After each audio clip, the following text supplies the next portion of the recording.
Quer dizer, se eu entendi bem, nós vamos falar sobre ética e compromisso público. Ótimo. Então, veja, em primeiro lugar, eu precisaria definir rapidamente o que é ética, porque na nossa linguagem comum, no senso comum, há três confusões que se costuma fazer com a palavra, três acepções. Se entende ética como igual a moral, quando na verdade a ética é uma disciplina que estuda a moral. O que é uma moral? Uma moral é um conjunto de normas, é um código determinado que deveria orientar a conduta de pessoas que pertencem a uma certa coletividade. Então, ética não é igual à moral, como nós costumamos confundir. Em segundo lugar, se confunde ética com um valor determinado. Se diz que ética é igual à honestidade, à integridade, à idoneidade, quando na verdade a ética é uma disciplina teórica, como se fosse física, como se fosse biologia, como se fosse matemática ou direito. Tá? É uma segunda confusão da nossa linguagem comum. Uma terceira confusão, nós confundimos ética com códigos de conduta profissional. Se costuma dizer assim, a ética dos médicos, a ética dos engenheiros. Na verdade, nós estamos falando do código de conduta profissional daquelas categorias profissionais. Então, afinal de contas, o que é ética? Existe uma tendência, uma abordagem filosófica, porque a ética é uma disciplina muito antiga, ela tem 2.500 anos, e existe uma abordagem científica que se desenvolveu há uns 140, 150 anos, juntamente com o surgimento das ciências sociais. Então, a ética é abordada cientificamente como ciência social. E vai ser nessa linha que eu vou trabalhar a ética nesta nossa conversa. Tá? Então, o que a ética estuda como abordagem científica? Ela estuda os fatos morais. Ora, o que é um fato moral? Fato moral é quando você tem agentes sociais, você tem pessoas que tomam decisões e cometem ações, quer dizer, fazem escolhas, e elas impactam as outras pessoas. Então, é fundamental que você tome uma decisão e uma ação que esteja afetando as outras pessoas. Ora, você pode afetar as outras pessoas de duas maneiras. Ou de uma maneira positiva, ou de uma maneira negativa. Traduzindo, você pode respeitar os interesses deles ou desrespeitar os interesses deles. Por exemplo, se você estiver na rua e você joga papel na rua ou joga uma lata na rua, simplesmente na calçada, você está prejudicando as demais pessoas porque você está emporcalhando o bem que é público. Né? A rua é de todos nós. Se você, por exemplo, num prédio onde você trabalha, vê que você chama o elevador e o elevador fica preso 2 andares em cima ou 3 andares em cima, e aí você percebe, porque você ouve ao botar o ouvido na porta do elevador, que os caras estão fofocando, segurando o elevador, o que está ocorrendo? Está ocorrendo muito simplesmente que essas pessoas estão prejudicando você, estão afetando negativamente os teus interesses. É uma questão objetiva que não tem nada de subjetivo. Você pode observar esse fato, você pode descrever esse fato, você pode investigar, saber quantas outras pessoas foram prejudicadas pelos caras segurando a porta enquanto estão fofocando, ao invés de largar a porta. Tá?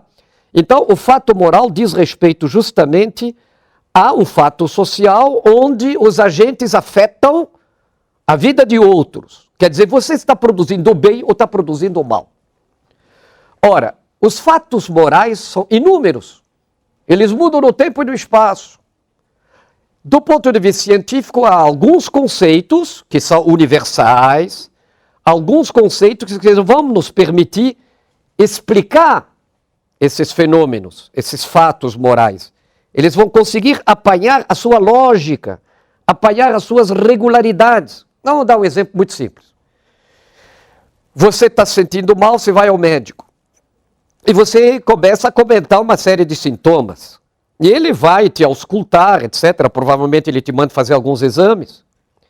E aí, a partir dessa análise destes elementos fenomênicos, esses elementos, esses fatos que você está trazendo para o médico, como ele conhece a etiologia das doenças, ele conhece os conceitos que explicam as doenças, vai dizer, opa, você está com isso ou aquilo. Meu querido, você está com tuberculose ou você está apenas com uma gripe.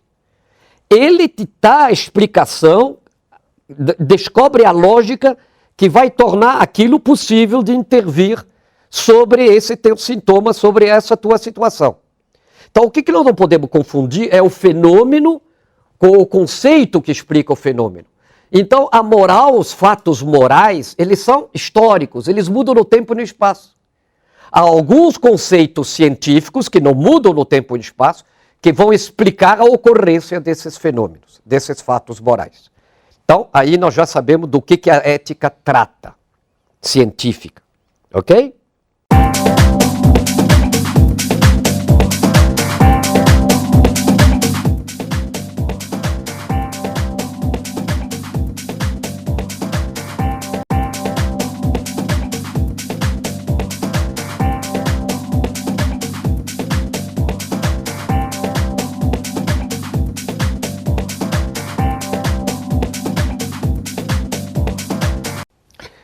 Olha, vamos tirar uma conclusão sobre o que nós acabamos de falar e que é importantíssima. Afinal, para que ética no serviço público? Veja bem que eu estou falando de ética como uma disciplina que vai estudar os fatos morais.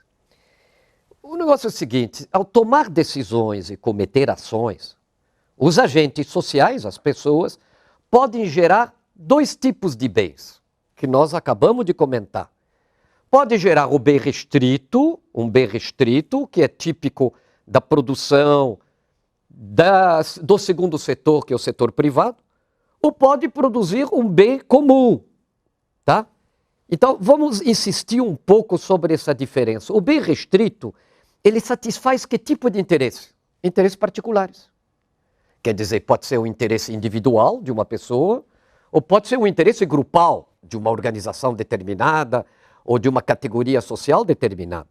Então, interesses particulares, o bem restrito está satisfazendo. É diferente do bem comum. O bem comum satisfaz interesses gerais, abrange a coletividade como um todo. E esses interesses gerais também podem ser de dois tipos, quer dizer, pode ser interesses sociais, quer dizer, os interesses de uma sociedade particular, o Brasil, a Bolívia, os Estados Unidos, a Noruega, ou pode ser interesses humanitários, abrange a humanidade das pessoas ou abrange a humanidade como um todo. Né? Quando você doa sangue, por exemplo, de maneira anônima, você está cometendo um ato solidário, né? Que é anônimo, você não sabe para quem que você está doando, nem quem recebeu vai saber quem é que doou, e você está querendo salvar vidas humanas, é solidariedade humana. Então é diferente desse interesse geral humanitário do interesse social de uma sociedade determinada. Mas é bem comum, é um bem comum, interessa a todos. Ok, feita novamente essa importantíssima diferença entre o bem restrito e o bem comum, vamos ver uma coisa importante. Qual é a finalidade do Estado? Nós vimos que a finalidade do Estado é realizar o bem comum. A res publica, como a gente fala em latim, quer dizer a coisa pública. Aliás, é a origem da palavra república. É a coisa pública. Nesse sentido, um servidor, seja ele um gestor do Estado, seja um servidor não tão graduado, ele se distingue radicalmente de um trabalhador das empresas privadas. Por quê? Porque ele tem um compromisso público, ele tem um compromisso com o bem comum, ele fez aqui uma escolha, ele tem uma vocação determinada de atender ao quê? A sociedade como um todo. Por isso que ele é um servidor público, a serviço do público. Quer dizer, realizador do quê? Do bem comum, que é a finalidade precípua do Estado, como nós já vimos, qual é a chave do primeiro setor, que é esse setor público, o setor estatal.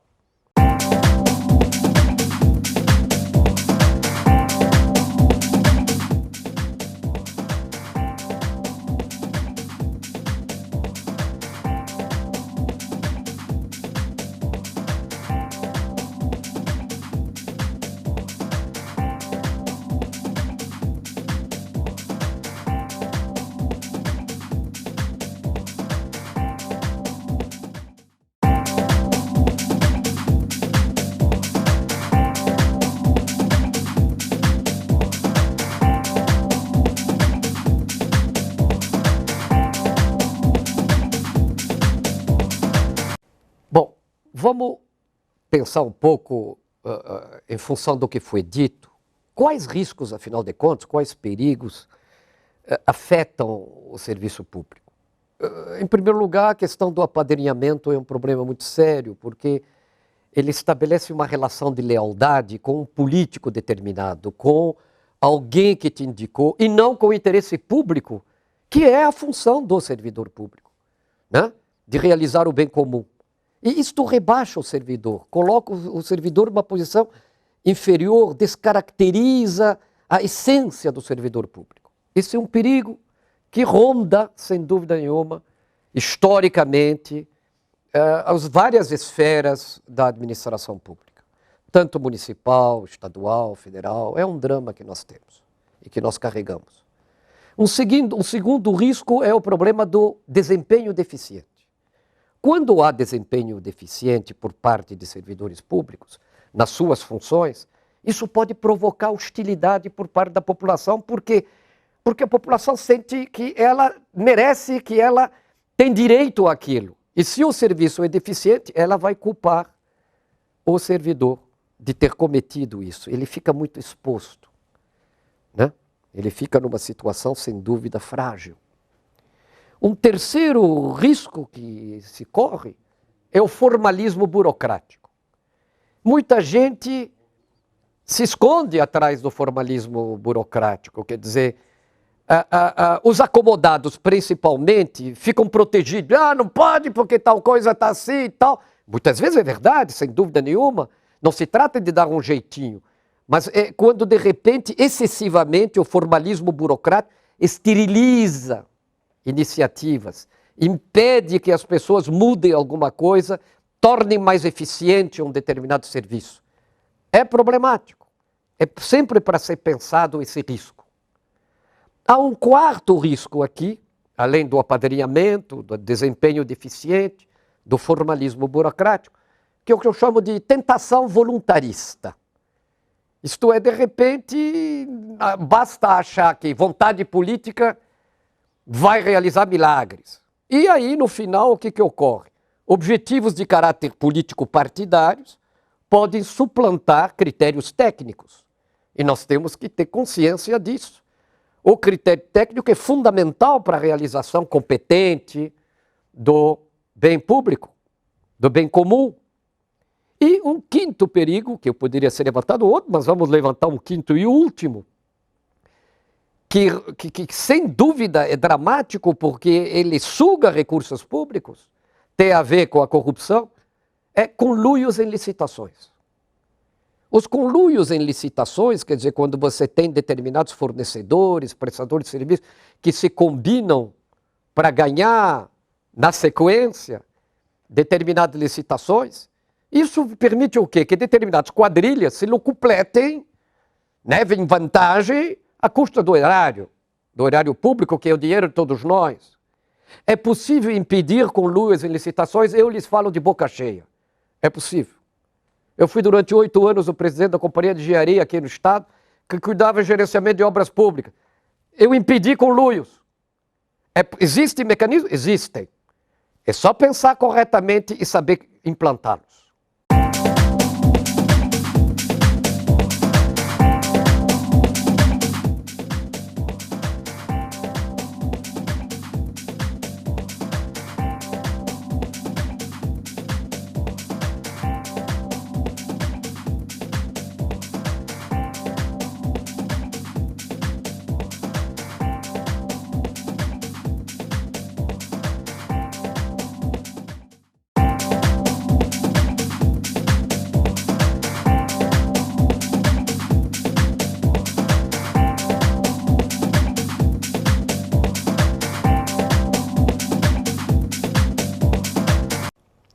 Ok, então vamos falar agora sobre os diferenciais do setor público. O que o setor público tem de diferente, por exemplo, do setor privado?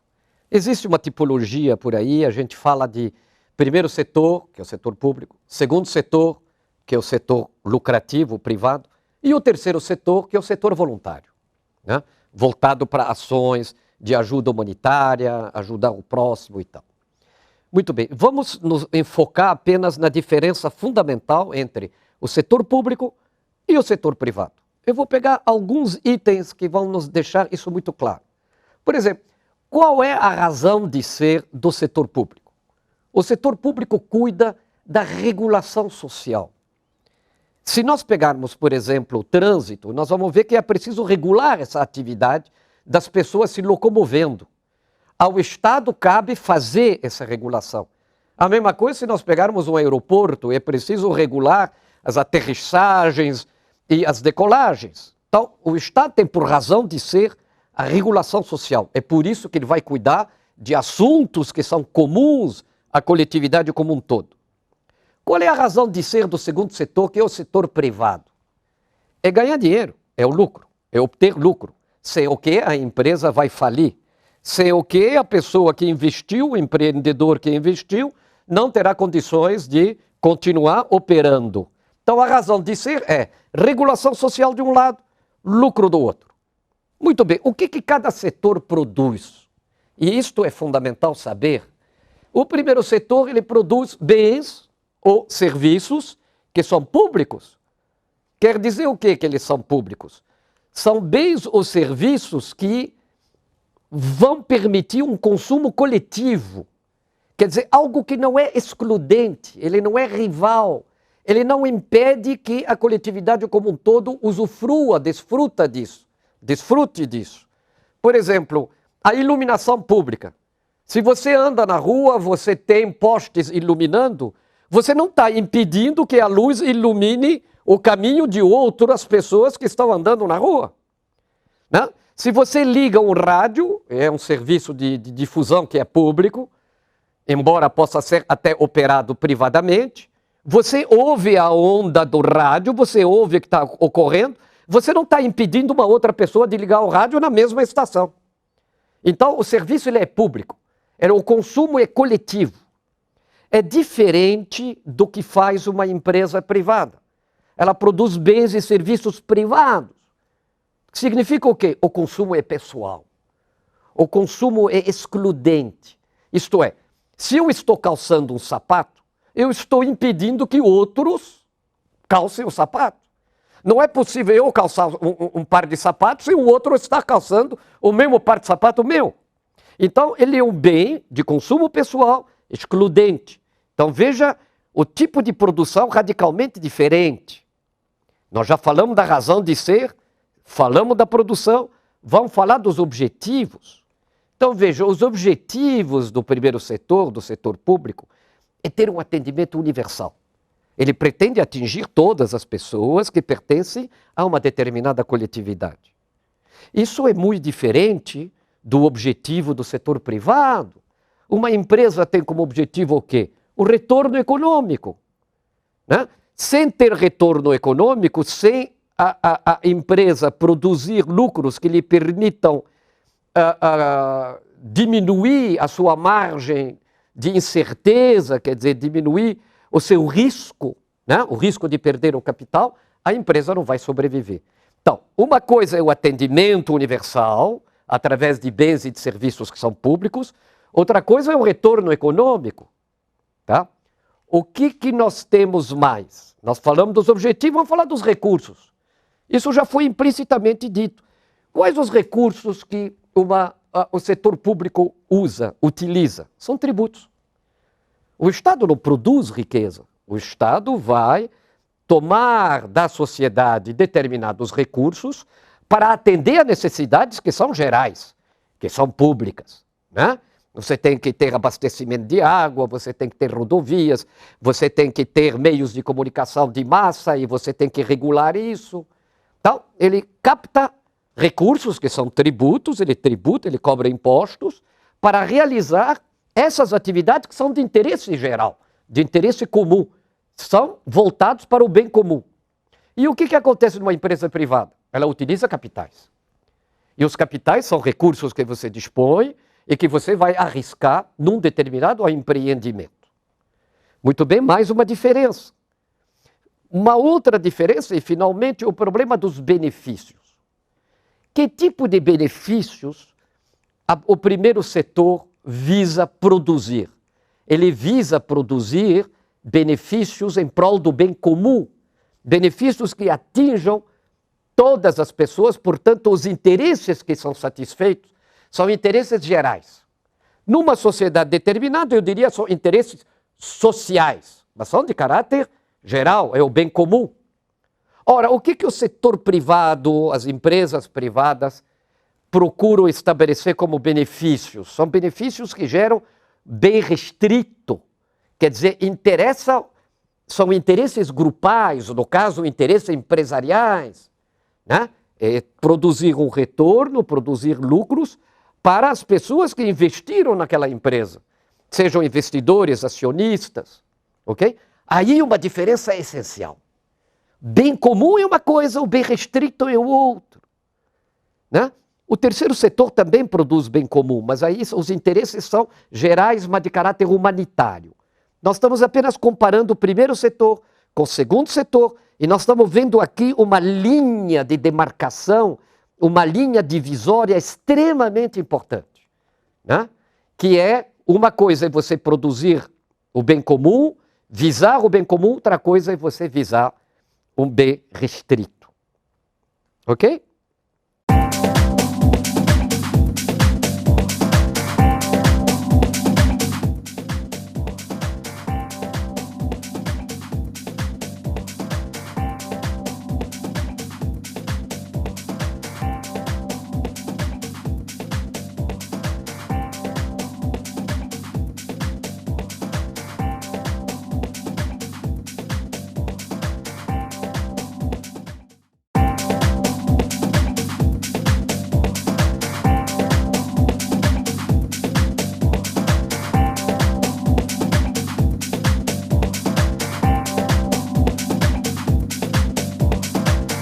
Bem, em função desses riscos que preocupam, que afetam os servidores públicos, é fundamental, sem dúvida, em todas as instâncias, todas as esferas da administração pública, que nós tenhamos uma burocracia concursada, uma burocracia estável, uma burocracia de carreira. É isso que permite dar um eixo, uma ossatura ao Estado. Ora, e o que nós fazemos com os cargos de confiança? Bom, há uma regra básica em qualquer país desenvolvido, que é o preenchimento dos cargos de confiança. Claro que ele se faz por quem ganha as eleições, é legítimo que indique, porém, baseado numa premissa, num critério central. Qual? Critério de competência técnica.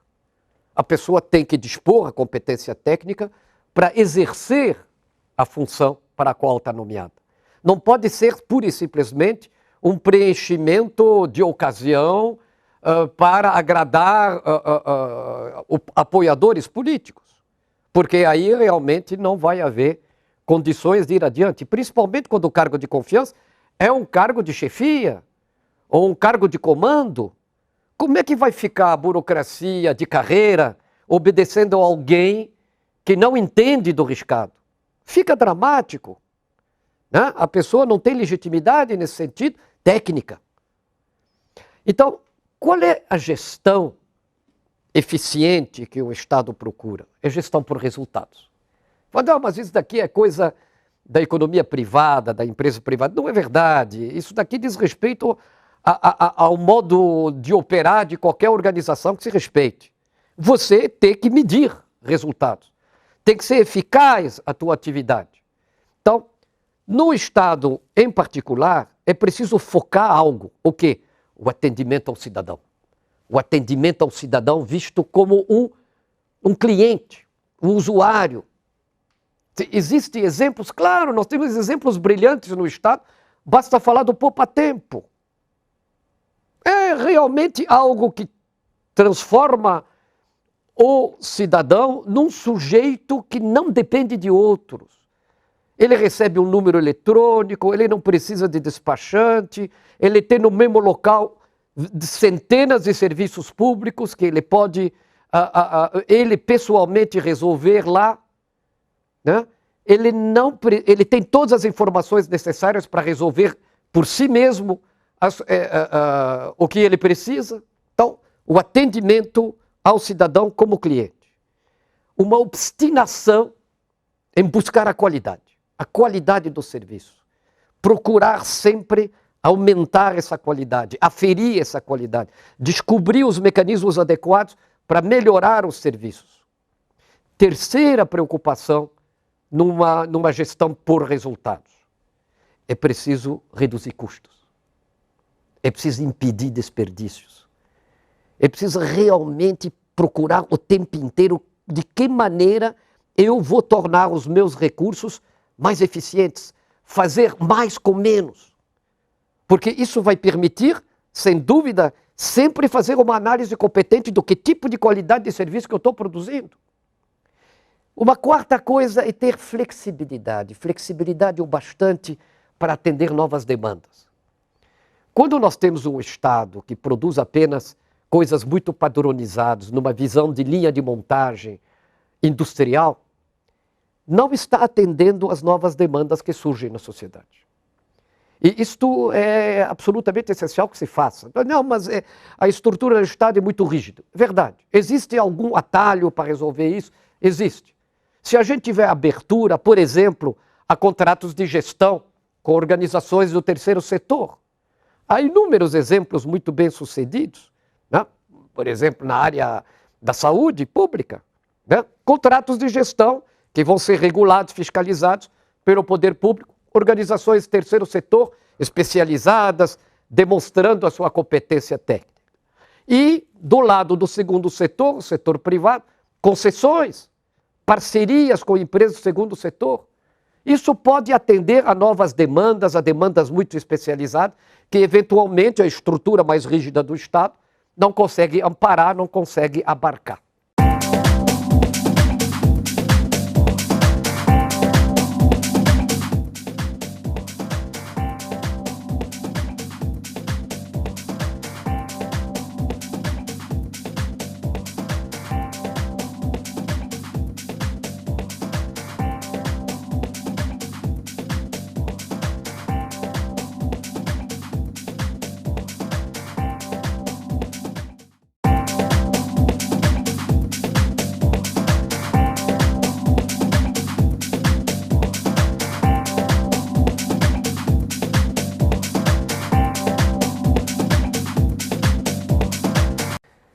Bem, agora vamos nos interessar em saber quais são os valores que orientam o servidor público ou os servidores públicos.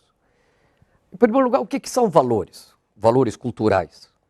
Valores são diretrizes pontuais, são orientações de base, são qualidades socialmente apreciadas, que fazem o quê? Elas guiam os agentes sociais, como se fossem faróis.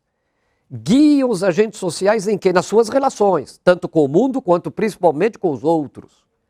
Obviamente, se essas são orientações de base, elas mudam no tempo e no espaço, elas são históricas, né? Que nem as normas que vão compor as morais, vão compor os códigos morais, sempre repousam sobre valores. Nós queremos saber quais seriam os valores no essencial dos servidores públicos. Falamos que há um compromisso público do servidor como elemento de entrada, elemento base, como escolha fundamental, como vocação específica do servidor público, diferentemente de um trabalhador na empresa privada. Ora, quais seriam os valores? Todos esses valores têm que ter caráter universalista. Quer dizer que tem que ser valores que orientam condutas para o bem de todos, para o bem comum, que interesse a todos. Então, vou citar 4 valores-chave. Em primeiro lugar, a questão da dignidade do cargo. Isto é, um servidor público tem que perceber que ele não é ele pessoalmente, João ou Paulo, mas ele representa uma entidade que, no caso, é pública. Quer dizer, ele tem que ter consciência do próprio valor que ele ocupa, que ele desempenha por ser um servidor público. Segunda coisa é o zelo. O zelo com o quê? Com a coisa pública, com os bens públicos, com os serviços públicos. O que é ter zelo? É ser uma pessoa que tem cuidado no trato das coisas, tem diligência, faz a coisa bem feita no tempo certo. Então, dignidade do cargo, zelo com a coisa pública. E a chave fundamental aqui, ela não fica em terceiro lugar, ela é central, é a questão da honestidade. Então, ser uma pessoa decente, uma pessoa que tem vergonha na cara, uma pessoa que é séria, que não vai meter a mão no dinheiro público, porque dinheiro público é coisa sagrada, de interesse geral, de interesse comum. E, finalmente, falar de algo que é essencial, principalmente nesses últimos tempos, a questão da eficácia. Isto é, de produzir resultados, de você simplesmente não desperdiçar recursos numa determinada atividade, mas que essa atividade sim produza resultados, serviços ou bens de interesse público. Então, dignidade, zelo com a coisa pública, honestidade e eficácia. 4 valores, entre outros que não poderíamos levantar, mas 4 valores que demarcam bem o papel do servidor público.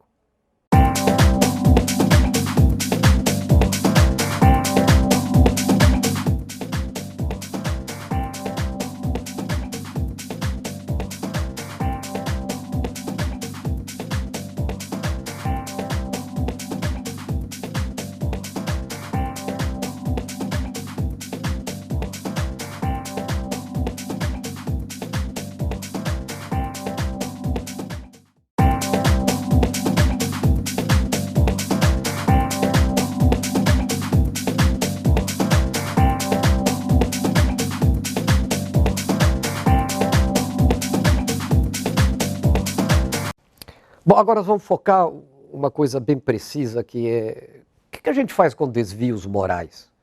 Como é que a gente consegue coibir isto? Quer dizer, controlar e coibir? Vou delinear algumas técnicas que, testadas, funcionam. Começa, em primeiro lugar, você está diante de uma entidade determinada, entidade pública, poderia ser privada, não importa, vamos falar pública. Você tem que fazer um diagnóstico de quais práticas que ocorrem, quais atividades sistemáticas que ocorrem naquela organização que são sensíveis. Sensíveis a quê? Sensíveis à corrupção, sensíveis a desvios. É óbvio que, por exemplo, se você pega o departamento de RH de uma organização, de recursos humanos, não há tantas tentações como, por exemplo, na área financeira ou numa área de operações. Né? Existe mais, e existem diferentes tipos de tentações. Então, em primeiro lugar, mapear isto. Que tipo de atividade está mais ou menos propensa a tentações, a desvios, à corrupção? Uma vez que você tem esse mapa, aí você tem que aplicar um conjunto de elementos que são técnicas organizacionais ou uma tecnologia organizacional para bloquear as oportunidades. Por exemplo, pegando coisa que eu testei, sabendo que a área financeira costuma cobrar um pequeno pedágio de um fornecedor ou de um prestador de serviço para pagar a fatura, diz que tem problemas, que não sei o quê, aí chama o cara, vamos tomar um cafezinho, aí fala para o cara, se você der 1,5%, a gente resolve essa parada, viu, nego? Mas como é que você faz? Eu simplesmente estabeleci que, de hora em diante, a partir do momento que eu tinha assumido, todas as faturas tinham que ser pagas no dia. Não era nem num dia antes e nem num dia depois. E todos os dias o movimento de caixa tinha que estar em cima da minha mesa no final do dia. E eu olhava. Se de repente uma fatura não estava paga, tinha que vir acompanhado o processo onde se vê por que não foi paga. Ah, faltou um documento? Perfeito. Cadê o fax que foi mandado em tempo hábil para o fornecedor entregar o documento?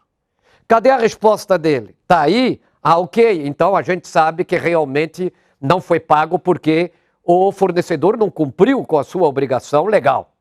Ok? Mas de resto, se não foi pago e não tem nenhuma explicação, opa, alguém está metendo a mão no fornecedor? Então existem técnicas que dão um certo trabalho, mas funcionais, é um controle que vão permitir com que se bloqueie as oportunidades de cometer a sacanagem. Uma segunda coisa essencial a fazer são ações pedagógicas.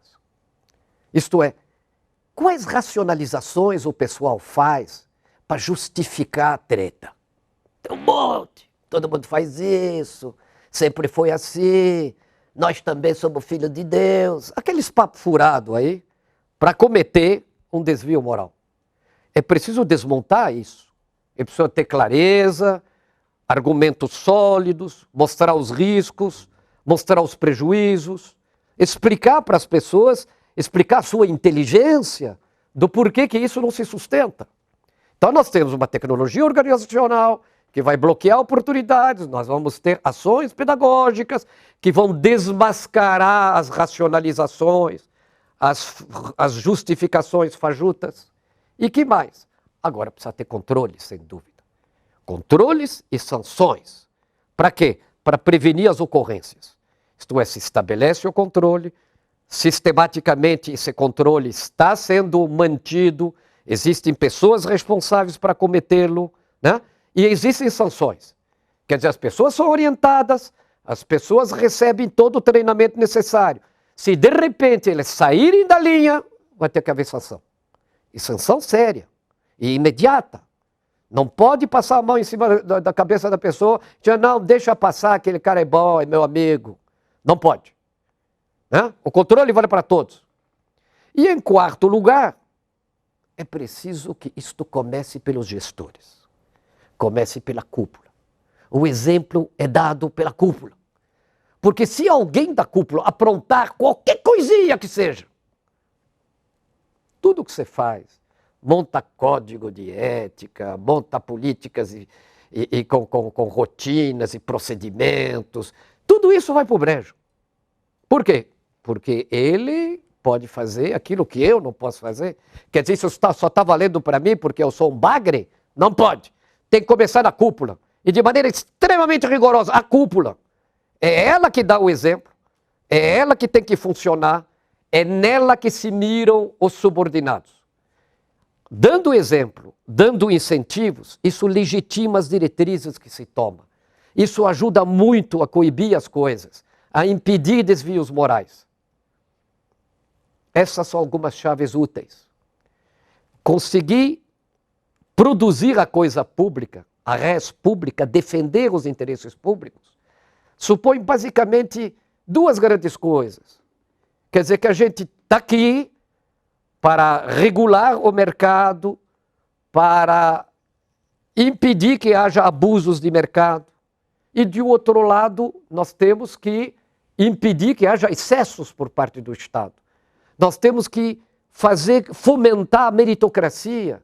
Nós temos que buscar cobrar resultados positivos. Essa é a melhor maneira de realizar o bem público.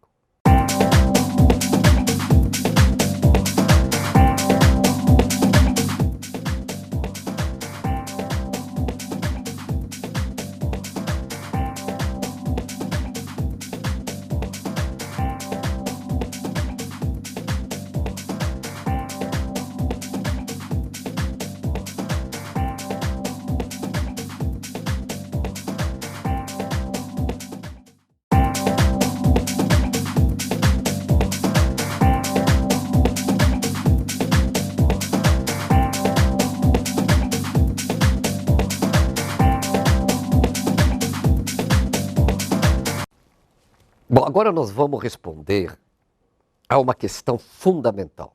Afinal de contas, o que orienta as decisões e ações das pessoas, dos agentes sociais?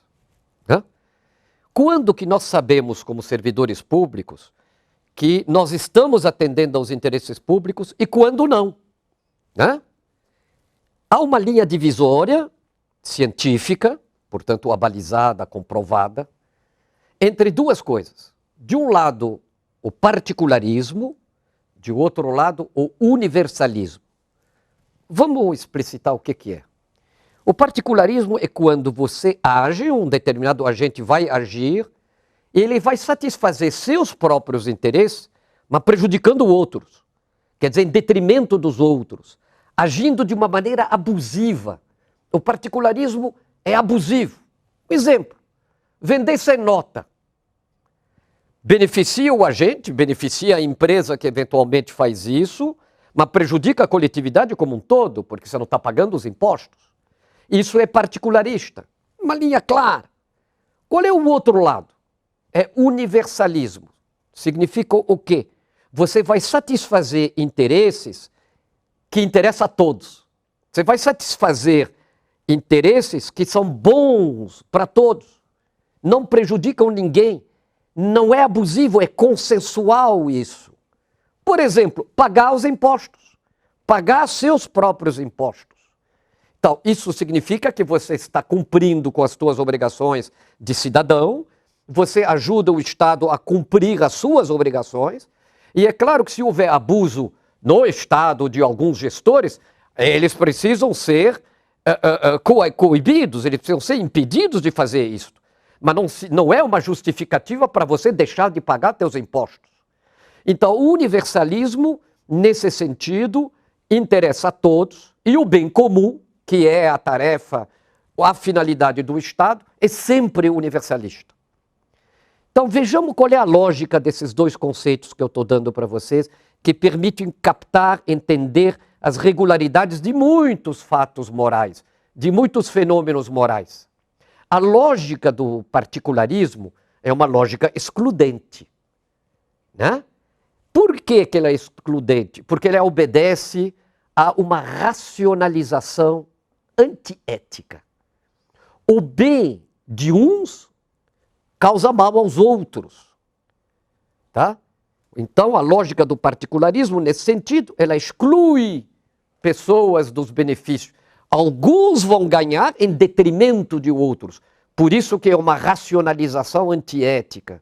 Quer dizer, você usa argumentos determinados, algumas vezes até verdadeiros, tirando uma conclusão que é particularista. Por exemplo, se você conversar com um empresário que é contumaz na sonegação de impostos, eu lhe asseguro que você ouvir 7, 8 minutos de conversa, você vai botar a tua cabeça no ombro dele e chorar junto. Porque ele vai dar alguns argumentos verdadeiros do tipo a carga tributária é extremamente alta, os benefícios recebidos em termos de serviço público são frágeis ou são precários, existem muitos fiscais que vão extorquir, muitos concorrentes vendem sem nota, portanto fazem concorrência desleal, a distribuição dos impostos é muito mal distribuída, as regulamentações tributárias são absolutamente infernais, tudo isso é verdadeiro. Só que a conclusão dele, então nessas condições eu não vou dar dinheiro bom meu para esses bandidos pegar. Vou defender o meu. A racionalização é antiética aqui. Ele está ferindo o bem comum, está deixando de pagar os impostos e arrumou uma justificativa para a sacanagem dele. Vamos ver a lógica do universalismo, que é completamente diferente. Ao invés de ser excludente, ela é agora includente. Ela não joga pessoas para fora. E ela obedece não a uma racionalização antiética, mas a uma razão ética. Ela vai justificar, fundamentar, explicitar o que está sendo feito. Por quê? Porque o bem gerado beneficia a todos. O bem gerado interessa a todos. Por exemplo, pega a segurança pública. Alguém é contra? Você pega tratamento de esgoto. Alguém é contra? Só se for uma anta. Você pega serviço de coleta de lixo. Alguém é contra? O outro imbecil seria contra. Ninguém pode estar contra. Interessa a todo mundo que tem a coleta de lixo. Interessa a empresa que ganhou a licitação, de maneira regular, note bem, ganhou a licitação e presta o serviço, e interessa a cada um de nós tirar o lixo de fronte de casa. Interesses gerais, interesses grupais e interesses pessoais se combinam, se acertam, se justapõem. Isto é, portanto, obedecer à razão ética, é de interesse, é a lógica universalista.